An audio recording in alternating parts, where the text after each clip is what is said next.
नमस्कार दोस्तों, target banking knowledge के एक नई वीडियो में आप सबका बेहद स्वागत है। यूनियन बैंक ऑफ इंडिया का अकाउंट ओपनिंग फॉर्म कैसे दिखता है, क्या क्या उसमें रिक्वायरमेंट्स है और कैसे भरा जाता है, सब इस वीडियो में हम जानेंगे दोस्तों। तो ये उनका फॉर्म है, ये ऑनलाइन आप प्रिंट निकाल सकते हैं। अगर आप चाहें तो बैंक में जाके उनको रिक्वेस्ट भी कर सकते हैं, तो वो आपको वहाँ पे कलर्ड कॉपी भी दे देंगे। और ये एक ब्लैक एंड वाइट कॉपी है, लेकिन इसका मतलब ये नहीं कि ये चलेगा नहीं, लेकिन हो सकता है आपको बैंक वाले यही सलाह दे कि आप उनका जो फॉर्म है जो ब्रांच से मिलता है वही आप लेके भर के दें। तो कोई दिक्कत नहीं है दोस्तों, आप ये वीडियो फॉर एजुकेशन पर्पस समझ लीजिए, वीडियो हैंडी रखिए और जो जैसा उनका फॉर्म है वैसा उनको भर के दे दीजिए। ये 99% ऐसा ही रहेगा। तो आगे बढ़ते हैं वीडियो में। और यहाँ पे आप देखिए, सबसे पहले आपके बेसिक डिटेल्स है, नाम से चालू होता है, आपका फर्स्ट नेम, आपका लास्ट नेम। फिर उसके बाद ये आपका डेट ऑफ बर्थ मांगेगा, आपका जेंडर क्या है वो पूछा गया है, फिर मैरिटल स्टेटस पूछा गया है, name of father, mother, spouse. अगर आप लेडीज़ हैं तो आप इनमें से किसी का भी नाम लिख सकते हैं, स्पाउस। लेकिन अगर आप जेंट्स हैं तो कोशिश कीजिए कि अपने फादर का नाम या मदर का नाम लिखें। मोस्ट प्रेफरेबल होता है फादर का नेम। उसके बाद आपके जो डिपेंडेंट्स हैं उसमें वो लिखिए। इस केस में 0 है, इलिटरेट नो। और उसके बाद नेम ऑफ गार्डियन, अगर ये उस केस में होता है अगर माइनर का अकाउंट खुला जा रहा है तो जो गार्डियन है उसका डिटेल लिखना बहुत ज़रूरी होता है। बहुत ज़रूरी नहीं, मैंडेटरी है। तो अगर 18 साल से कम है आपकी उम्र तो आपको गार्डियन लिखना पड़ सकता है। फिर उसके बाद यहाँ पे रिलेशनशिप विद गार्डियन है, अगर फादर के साथ खुलवा रहे हैं तो उस हिसाब से लिख दीजिए। फिर नेशनलिटी है, यहाँ पे आपको वो वहाँ पे टिक कर देना है।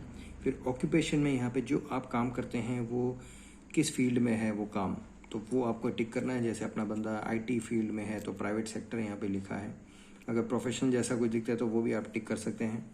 फिर उसके बाद नीचे जाते हैं, ऑर्गेनाइजेशन नेम पूछा गया, वो लिखा है। नेचर ऑफ बिजनेस, किस तरह का सर्विस है, किस तरह का काम करते हैं। फिर कुछ और डिटेल्स यहाँ पे, जैसे रिलीजन है, कैटेगरी है, जनरल, ओबीसी, वो सब पूछा गया है, तो वो आप यहाँ पे मार्क कर सकते हैं। फिर डिसेबिलिटी है कि नहीं वो यहाँ पे हमने नो किया है। एजुकेशन क्वालिफिकेशन में कहाँ तक पढ़ाई की है मैक्सिमम, वो पूछा गया है।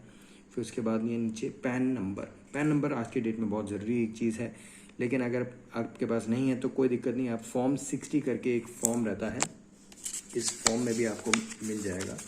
एक मैं आपको सैंपल भी दिखा देता हूँ। तो वो फॉर्म 60 आप मांग सकते हैं। अगर बैंक वाले मना करते हैं आपको अकाउंट खोलने से कि पैन कार्ड के बिना अकाउंट नहीं खोल सकते, तो आप उनको बोलिए फॉर्म 60 आपके पास होगा, वो मैं भर के दे दूँगा, ठीक है ना। तो ये फॉर्म 60 है, इसमें आपके income details, basic details, address, वो सब यहाँ पे मेंशन करके आपको यहाँ नीचे साइन कर देना है यहाँ पे। तो वापस चलते हैं फॉर्म अपने, और ये अपना सेकंड पेज यहाँ पे चालू होता है। सेकंड पेज आपका बेसिकली एड्रेस डिटेल्स मांगा गया है, आप कहाँ पे रहते हैं, आपका और उस एड्रेस का क्या प्रूफ है आपके पास। तो अपने यहाँ पे आधार कार्ड मेंशन किया है, आधार नंबर। उसके बाद कहाँ किसने इशू किया है, UIDAI इशू करता है आधार नंबर को दोस्तों। फिर इशू डेट है आधार कार्ड का। फिर उसके बाद यहाँ पे एड्रेस पूछा गया है, तो हमारा ये परमानेंट एड्रेस है बंदे का, तो परमानेंट एड्रेस यहाँ पे लिख दिया है।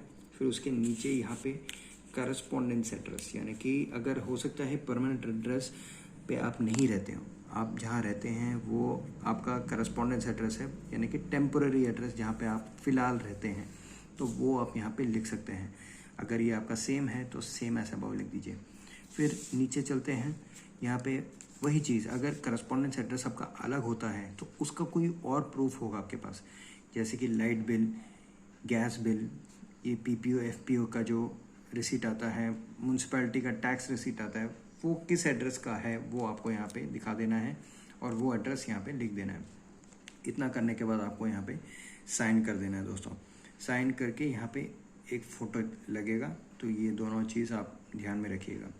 फिर उसके बाद अगले पेज पे बढ़ते हैं, यानी कि थर्ड पेज हमारा, और इसमें आपको क्या क्या रिक्वायरमेंट्स है, किस तरह की फैसिलिटीज़ चाहिए बैंक से, वो सब पूछी गई हैं।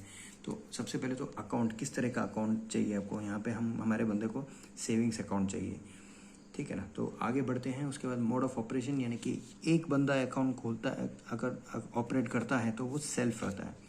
एक से ज़्यादा लोग ऑपरेट करते हैं तो ईदर और सर्वाइवर, फॉर्मर और सर्वाइवर, ये दोनों हो सकते हैं।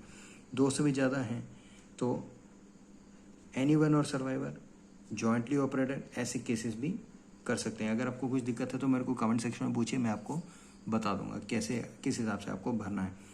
फिर यहाँ पे एटीएम कार्ड चाहिए कि नहीं, तो हमारे बंदे को वो नहीं चाहिए इसलिए छोड़ दिया है, लेकिन उसको chequebook, SMS alerts, mobile banking, वो सब चाहिए।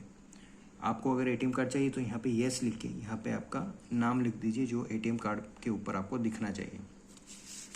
इतना कर देने के बाद ये नीचे ये सब दूसरे टाइप के अकाउंट्स के लिए है, तो ये आप छोड़ सकते हैं। फिर उसके बाद दोस्तों यहाँ पे आ जाता है हमारा नॉमिनेशन का फॉर्म। ये बहुत ज़रूरी है फॉर्म, नॉमिनेशन आप छोड़ नहीं सकते। पहले ये ऑप्शन रहता था कि आप किसी को नॉमिनेट नहीं करना चाहते तो छोड़ सकते थे, लेकिन आज के डेट में RBI स्ट्रिक्टली बोलती है कि सबको नॉमिनेशन देना है। तो यहाँ पे बंदे ने अपने फादर को रखा है नॉमिनी, एज डाल दिया है, उनका मोबाइल नंबर डाल दिया है, एड्रेस वो सब लिखना है। उसके बाद यहाँ पे आप एक साइन कीजिए नीचे, ठीक है ना, कि आप ऑथराइज कर रहे हैं कि उनको आपने नॉमिनी बनाया है। तो इसके बाद ये कुछ टर्म्स एंड कंडीशंस हैं यूनियन बैंक में अकाउंट खोलने के, तो ये आप पढ़ सकते हैं। और यहाँ नीचे एक साइन है दोस्तों, ये आप कर सकते हैं, पढ़ लेना अच्छा है, आपको जानकारी आपकी बढ़ेगी किस हिसाब से बैंकिंग के ट्रांजैक्शंस होते हैं, क्या क्या पाबंदियाँ लगाई जाती हैं, आपको क्या क्या चीज़ें ध्यान में रखनी है, वो सब आप जान सकते हैं। सेविंग बैंक के जो रूल्स हैं वो भी यहाँ पे मेंशन किए हैं। उसके बाद यहाँ पे एक नीचे साइन कर देना कि आप ये सब पढ़ चुके हैं और इन सब से सहमत हैं। फॉर्म 60 उस केस में होता है अगर आपके पास पैन कार्ड अवेलेबल नहीं है, तो उस केस में